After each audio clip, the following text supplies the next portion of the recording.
की सीरीज चल रही थी हमारी और वेक्टर्स की सीरीज में अगला टॉपिक हमारा है साइन लो कोसाइन लो।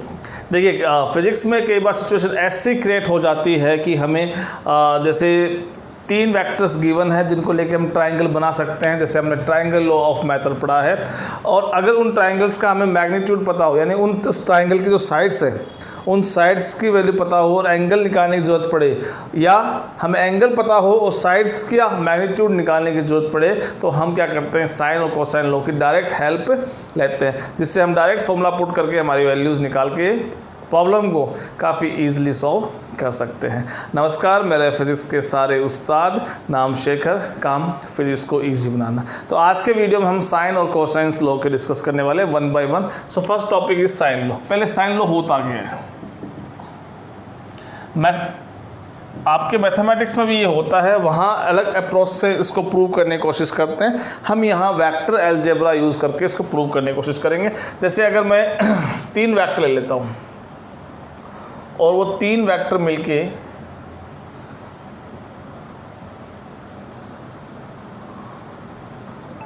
एक ट्रायंगल बना रहे हैं, ए वेक्टर बी और वेक्टर सी, ठीक है। और ये एंगल मैंने ए ले लिया, ये एंगल मैंने बी ले लिया और ये एंगल मैंने सी ले लिया, ठीक है। कैसे लिया हम देखो, इसमें ए एंगल के सामने साइड ए है, बी एंगल के सामने साइड बी है और सी एंगल के सामने साइड सी है, ठीक है। तो इनका जो रिलेशन निकल के आता है वो ये आता है that A upon sine capital A upon sine A, angle A है ना, is equal to B upon sine B is equal to C upon sine C. ये होता है, ये तो हमारा साइन लो आ गया। अब हमें इसको प्रूव करना है, किसकी हेल्प से? अपन वेक्टर अलजेब्रा की हेल्प से इसको प्रूव करने वाले हैं, ठीक है। देखिए कैसे स्टार्ट करते हैं। अब देखो यहाँ एक ट्रायंगल दिख रहा है आपको। ट्रायंगल लो मैंने आपको पढ़ाया है, नहीं पढ़ाया तो पीछे के वीडियो में देखिए आप। ट्रायंगल लो पैरेललोग्राम वाला एक वीडियो था, वेक्टर एडिशन मेथड वाला, ठीक है। उसमें मैंने क्या बताया था आपको कि अगर तीन वेक्टर मिलके एक ट्रायंगल बना रहे हैं तो उसमें क्या होता था कि जो सेम ऑर्डर में होते थे, यानी उनका तो एडिशन हो रहा है, और उनके जो ऑपोजिट ऑर्डर का वेक्टर आता है वो एक तरह से क्या कर रहा है, उन दोनों का रिजल्ट शो कर रहा है। यानी इस इक्वेशन, इस ट्रायंगल से मैं ये इक्वेशन बना सकता हूँ that vector addition of A B is equal to C, ये बना सकता हूँ, ठीक है। और ये हमने वहाँ पे प्रूव भी करके दिखाया था। देखिए अब यहाँ आप देखोगे तो यहाँ थोड़ी सी अलग सिचुएशन है। यहाँ ए इस तरफ है, बी इस तरफ है और सी भी इस तरफ है। तो हम क्या बोलेंगे, तीनों सेम ऑर्डर में है। इस सिचुएशन में A plus B is equal to C हम नहीं कह सकते। इन दोनों के एडिशन इक्वल वही वेक्टर होगा जो इसके एक के हेड से टेल से और अगले वाले वेक्टर के हेड तक जा रहा है, ऑपोजिट ऑर्डर में, ना कि सेम ऑर्डर में। ये सेम ऑर्डर में है, ये ऑपोजिट ऑर्डर में। तो ये तो सी इसके इक्वल हो सकता है, ये सी इसके इक्वल नहीं हो सकता। तो फिर हम क्या करें? तो हम क्या करते हैं, हमने क्या किया, इसको प्रूव करने के लिए हमने एक वेक्टर ऐसे ड्रॉ किया। ये वेक्टर क्या है? Negative vector. ये भी मैंने आपको सिखाया पहले वीडियो में। नेगेटिव वेक्टर क्या होता है? तो किसी भी वेक्टर का नेगेटिव वेक्टर ड्रॉ करना हो तो उसके जस्ट ऑपोजिट वेक्टर ड्रॉ कर दो। सेम लेंथ, जितना लेंथ इसकी है उतनी लेंथ इसकी होनी चाहिए। तो अब ये ऑपोजिट ऑर्डर हो गया, किसके? ए और बी के। तो अब अगर मैं सी को इनके साथ देखूं तो मैं अब लिख सकता हूं that A plus B is equal to C, नहीं is equal to minus C, क्योंकि ये दोनों सेम ऑर्डर में है, लेकिन सी का नेगेटिव वेक्टर जो यहाँ बनेगा वो इस डायरेक्शन में बनेगा और वो ऑपोजिट ऑर्डर होगा ए प्लस बी के, इसलिए वो रिजल्टेंट हो सकता है, ठीक है। तो यहाँ से देखो, यहाँ से क्या आ गया, from here A plus B plus C कर दूँ इज इक्वल टू 0। इस माइनस सी को धर लिया, प्लस का सी बन जाएगा। दोनों तरफ मैंने कर दिया, सी से मल्टीप्लाई कर दिया। कौन सा मल्टीप्लाई? Cross product. दोनों पढ़ा दिए मैंने आपको, क्रॉस प्रोडक्ट पढ़ा दिया है, डॉट प्रोडक्ट पढ़ा दिया है, ठीक है। एडिशन ऑफ वेक्टर पढ़ा दिया है, ट्रायंगल लो मेथड सब पढ़ा दिया है, ठीक है। सीरीज वाइज चलिए आप वीडियो में, प्लेलिस्ट बनी हुई है चैप्टर नंबर 4, ठीक है, क्लास 11 का। ये मैंने दोनों तरफ क्या कर दिया, सी से क्रॉस कर दिया। चलो ऐसे कर देता हूँ, 0 नल वेक्टर पढ़ा रखा आपको, सी से मत कर दिया नहीं कर दिया। अब सी क्रॉस प्रोडक्ट भी बता रखा मैंने आपको, क्या होगा, ए को पहले सी के साथ क्रॉस करो, ठीक है, प्लस बी को सी के साथ क्रॉस करो, ये कर दिया, प्लस सी को सी के साथ क्रॉस करो और सी क्रॉस 0 0 हो जाएगा। कहीं दिक्कत इस चीज़ में? कहीं दिक्कत नहीं। क्रॉस प्रोडक्ट पढ़ा रखा आपको। देखिए यहाँ पे देखिए क्रॉस प्रोडक्ट मिलता था जब दो वेक्टर सेम होते हैं, दो सेम वेक्टर का अगर आप क्रॉस प्रोडक्ट निकालते हैं तो आंसर 0 आता है। क्यों 0 आता है? क्योंकि सी क्रॉस सी का अगर अपन लिखे फॉर्मूला तो क्या होगा, सी इंटू सी और फॉर्मूला क्या आता है, साइन 0। क्योंकि ये दोनों सेम वेक्टर है तो इनके बीच में कोई एंगल नहीं होगा, दोनों एक ही डायरेक्शन में है, एक दूसरे के पैरेलल है, थीटा 0 होगा और साइन 0 कितना होता है, 0 होता है, तो सब कुछ 0 हो जाएगा। तो सी क्रॉस सी को हम 0 लिख सकते हैं। बड़े अच्छे समझाया आपको क्रॉस प्रोडक्ट के अंदर, पिछला वीडियो देख सकते हैं आप। तो यहाँ से बच गया ए क्रॉस सी, यहाँ बच गया बी क्रॉस सी, यहाँ बच गया 0 इजिकल टू यहाँ बच गया 0। अब देखो आपको बताया था एंटी कॉम्यूटेटिव प्रॉपर्टी फॉलो करता है क्रॉस प्रोडक्ट, पिछले वीडियो में बताया था एंटी कॉम्यूटेटिव, यानी सी क्रॉस ए को मैं ए क्रॉस सी को मैं सी क्रॉस ए नहीं लिख सकता, लेकिन माइनस सी क्रॉस ए लिख सकता हूँ, ठीक है। कि वहाँ आपको एंटी कॉम्यूटेटिव प्रॉपर्टी में बताया था कि B cross A is equal to minus B cross A होता है। बड़ा इंपॉर्टेंट प्रॉपर्टी है, ध्यान रखना है इसको। तो यहाँ से मैंने सी क्रॉस ए किया लेकिन माइनस के साथ करना पड़ेगा, B cross C is equal to 0।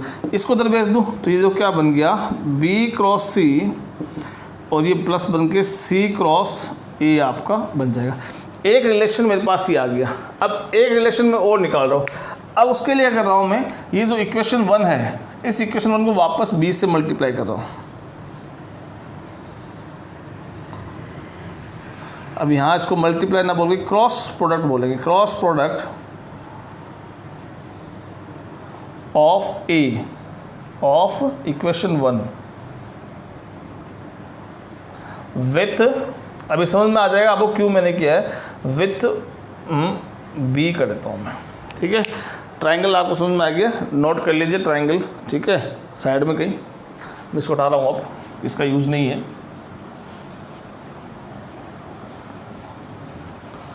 Triangle draw करना है वैसे आपको डेरिवेशन में। देखिए b से मल्टीप्लाई किया फर्स्ट इक्वेशन को, यानी आपने क्या परफॉर्म किया बच्चों, आपने a प्लस बी प्लस सी जो है उसको b से क्रॉस प्रोडक्ट किया है, पहले c से किया और इधर भी आप b से इसका क्रॉस प्रोडक्ट करेंगे। अब क्या हो जाएगा, अब आपके सामने क्या आएगा, a को b से क्रॉस करो, a cross b plus b cross b plus c cross b is equal to 0, क्यों b क्रॉस 0। जैसे c क्रॉस c यहाँ 0 हो गया वैसे ये b क्रॉस b भी 0 हो जाता है, ठीक है। तो ये a क्रॉस b और इसका भी मैंने एंटी कॉम्यूटेटिव बना लिया, तो वो माइनस क्या बन जाएगा, b क्रॉस c बन जाएगा इजिकल टू 0।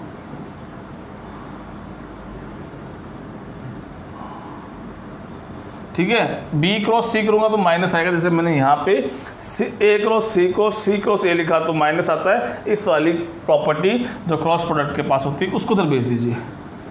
तो देखो बच्चों ये a क्रॉस b हो गया और ये प्लस बन के यहाँ पे b क्रॉस c। कहीं दिक्कत आ रही तो कमेंट कर दीजिए। अब देखिए यहाँ पे b cross c equation number 2 दे दो, give it equation number 3। Now from equation 2 and 3 b cross c is equal to c cross a and b cross c also equal to a cross b, यानी b cross जो c है वो आपका c cross a के बराबर भी है equation number 2 से, और b cross c आपका a cross b के भी है। ये रिलेशन समझ में आया कि नहीं आया, आया कि नहीं आया, आ गया। बस यही अपना काम खत्म हो गया। अब हम क्या करने वाले हैं, इनका प्रोडक्ट लेंगे। अब मुझे डायग्राम ज़रूरत पड़ेगी दोबारा, कैसे लेंगे, देखो ये हमारा डायग्राम था, दिस इज़ वेक्टर ए, ठीक है, this is vector B and this is vector C, ये ऐसा था। This is angle A, this is angle B and this is angle C. ये हमारा डायग्राम था पिछले वाला जो मैंने अभी रब किया था। अब देखो बहुत बारीक बारीक चीज़ें जो आपको बता रखी है वो यूज़ करना है। अब मैं ए क्रॉस बी करूँगा तो क्या आता है, ए बी साइन थीटा। अब देखिए जो साइन थीटा, जो थीटा एंगल है वो मैंने बता रखा था वो किसके बीच का होता है, जिन दो वेक्टर को आप मल्टीप्लाई कर रहे हैं। तो आप कह रहे हो कि हाँ सर हम ए और बी को मल्टीप्लाई करें, कोई दिक्कत नहीं, चलो कोई दिक्कत नहीं। इन दोनों के बीच का एंगल आपने कहा सी, नहीं, इनके बीच का एंगल सी नहीं है, क्योंकि वेरी फर्स्ट वीडियो में आपको बताया था कि दो वेक्टर्स के बीच का एंगल कैसे लेना है। उसके लिए हम क्या करते हैं, वो दो वेक्टर्स की टेल आपस में जुड़ी हो तब उनके बीच जो एंगल होता है वो एंगल हम काउंट करते हैं, या दोनों के हेड आपस में जुड़े हो, दोनों के हेड आपस में जुड़े हो तब वो जो एंगल उनके बीच में बनता है वो काउंट करते हैं। यहाँ देखो, यहाँ इसका तो कौन है, इसका तो हेड आ रहा है और बी का कौन आ रहा है, बी की टेल आ रही है, दोनों कॉमन नहीं है, ए का हेड ए का टेल। इस सिचुएशन में एंगल उनके बीच का काउंट नहीं होता है, या तो दोनों के टेल होने चाहिए या दोनों के हेड होने चाहिए। उस सिचुएशन में जो एंगल बनता है वो ही काउंट होता है। तो इस सिचुएशन में क्या हुआ कि आपका एंगल कैसे लोगे, तो मैं क्या कर रहा हूँ, इस वेक्टर ए को इधर शिफ्ट कर दिया, ए को इधर बना दिया, वही मान लीजिए मैंने उतनी ही लेंथ ली है सपोज, ठीक है। तो अब क्या है, अब ये रहा ए का टेल और ये रही बी की टेल। अब दोनों सिचुएशन में ए की और बी की टेल आपस में मैच करिए। अब इस सिचुएशन में जो एंगल बचा है ये बन रहा है, इसे हम angle between A and B count करेंगे, जिसकी वैल्यू यहाँ पुट करेंगे। तो देखो ये एंगल कितना होगा, ये टोटल 180 होता है, ये टोटल 180 होता है, ये सी गया तो कितना बच गया, 180 माइनस सी बच गया। कितना बच गया, 180 माइनस सी। तो यहाँ पे जो थीटा एंगल आएगा तो मेरे प्यारे बच्चों क्या आएगा, 180 माइनस सी आएगा, ठीक है, इजिकल टू। अब देखो बी क्रॉस सी, तो सेम मेथड अप्लाई करना है, ये समझ में आ गया, वो भी आ जाएगा। बी क्रॉस सी, ये रहा बी, ये रहा सी, तो यहाँ देखो एंगल ए नहीं काउंट होगा, क्यों, क्योंकि बी का तो क्या है हेड, सी की क्या है टेल, दोनों कॉमन नहीं, दोनों हेड या दोनों टेल होना चाहिए। तो हम क्या करेंगे, यहाँ भी इसको हटा दो, हम क्या करेंगे, इसको भी ऐसे एक्सटेंड कर देंगे, इसको हमने बी वेक्टर, इतना ही उसी डायरेक्शन में, क्योंकि इक्वल वेक्टर से बता रखा है, सेम डायरेक्शन सेम मैग्नीट्यूड अगर हो तो वो वेक्टर सेम होते हैं। अगर ये बी है तो ये भी वेक्टर बी होगा। इस सिचुएशन में एंगल कितना आएगा, 180, क्योंकि ये पूरा एंगल 180 है, यहाँ से क्योंकि स्ट्रेट लाइन है तो ये एंगल 180, जिसमें से ए चला गया तो 180 माइनस ए आ गया है, ठीक है। तो ये बी सी और 180 माइनस ए, तो ये आ गया A B sine 180 minus C, B C sine 180 minus A, C A sine 180 minus ए।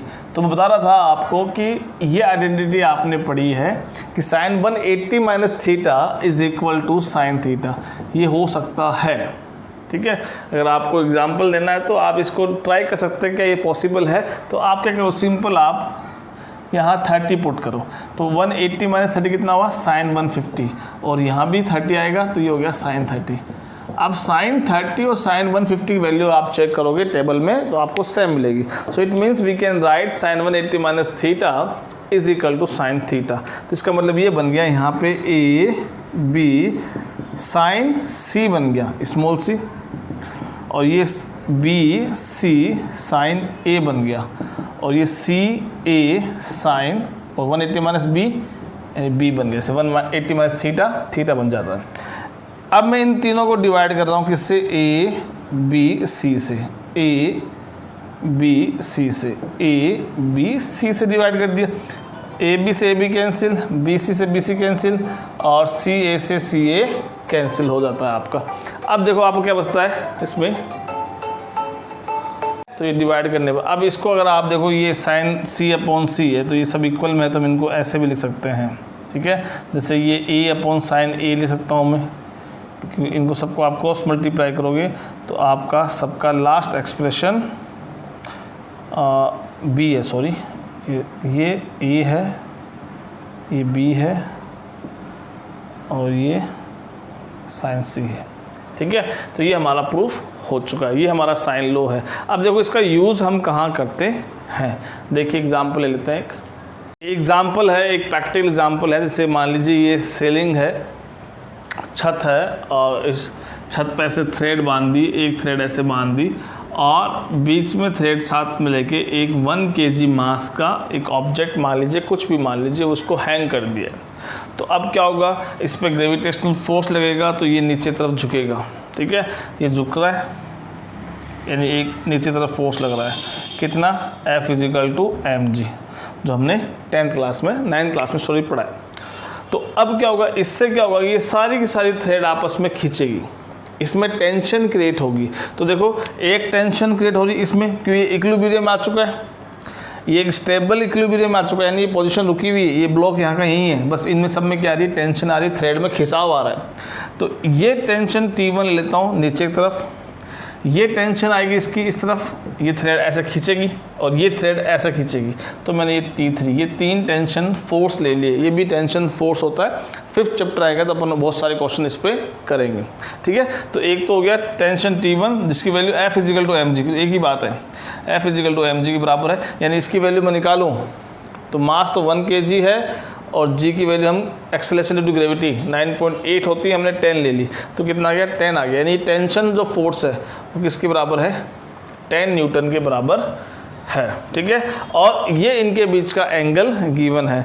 आपसे क्वेश्चन में क्या पूछा है कि आप ये बताइए जो टेंशन T1 और T2 है उनकी वैल्यू हमें बताइए। टेंशन T2 और T3 इन दोनों की वैल्यू आपको बतानी है। तो आप क्या करेंगे, इसके अंदर आप वही साइन लॉ अपना यूज़ करेंगे। ये लगाते हैं फॉर्मूला। तो यहाँ देखो याद क्या करना है आपको, A/sin A है, तो A के सामने वाला A है, B के सामने वाला B है, C के सामने वाला C है। तो यहाँ आप देखोगे तो क्या करना है, जब A पुट करो तो बचे हुए 2 है, उनके बीच का एंगल है, A है तो B और C के बीच का एंगल, B है तो A और C के बीच का एंगल, और जब C लिया आपने तो उसके डिवाइड में B और A के बीच का एंगल, दैट इज C। तो हमें यही करना है यहाँ पे, ठीक है। यहाँ फोर्सेज है, यहाँ वेक्टर कौन सा है, तो T1 है, A कौन सा है, T2 है, और एक कौन सा है, T3 है। तो अब जब T1 लिया आपने तो क्या करोगे, T2 और T3 के बीच का एंगल दैट इज 90, वो क्या, sin 90 आ गया। T2 जब आप T2 काउंट करेंगे तो T1 और T3 के बीच का एंगल दैट इज 150, sin 150, और T3 जब लेंगे तो T2 और T1 का एंगल दैट इज 120, ठीक है। अब वैल्यूज पुट कर दीजिए, sin 91 होता है तो T1 = हो गया, T2 = sin 150 होता है sin 60 के बराबर, दैट इज √3/2, √3/2 तो 2 चला गया ऊपर, और T3 sin 120 sin 30 के बराबर होता है, sin 90 + 30 आपने बता रखा मैंने आपको, तो sin 90 ये हो जाएगा आपका sin 30 यानी 1/2, तो 1/2 मतलब इस 2 को मैंने ऊपर भेज दिया, ये 2i3 हो गया। आगे बात समझ में, तो इसको 1/2 लिख सकते हैं। तो अब देखो यहाँ से, क्योंकि T1 की वैल्यू मुझे पता है, क्वेश्चन गिवन है, तो पहले मैं T2 की वैल्यू निकाल लेता हूँ।